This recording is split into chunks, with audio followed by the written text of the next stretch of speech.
This pass bisects the wide Schoemanspoort on the R539 between Machadodorp and Montrose, which lies 35 kilometers to the east.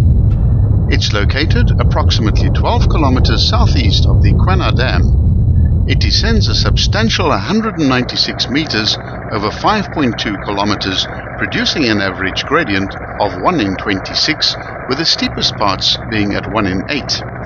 It's a fairly straightforward pass with no obvious dangers. Other than a few gentle S-bends near the summit, the road is virtually dead straight for 80% of its length.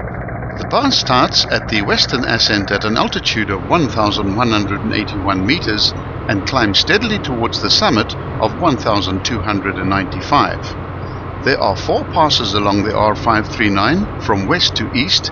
These are the Crossroads Pass, De Beers Nek, Patatanek, and finally Schoemanskloof.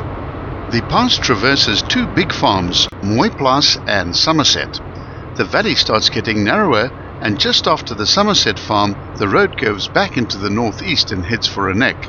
This is the start of Schoemanskloof. Whilst the descent is fairly steep, the road is quite safe and mostly with gentle curves. The peaks on either side vary between 1,600 and 1,400 meters. The road approximates the course of the Sterkspruit for most of the descent. The scenery along the kloof is quite beautiful, and several guest houses and hotels offer their services along the length of the poort.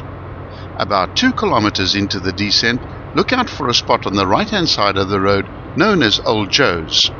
Here you'll find a stone sculpture which forms part of the rich history of the original road construction. From the mid-19th century, Schoemanskloof was informally divided into 2 sections. The part above Patatanek was known as Bo Schoemanskloof, and that below was Schoemanskloof onder. The long trek up to Patatanek was known as Lang Asem because of the time and effort it took to get to the top with a team of oxen.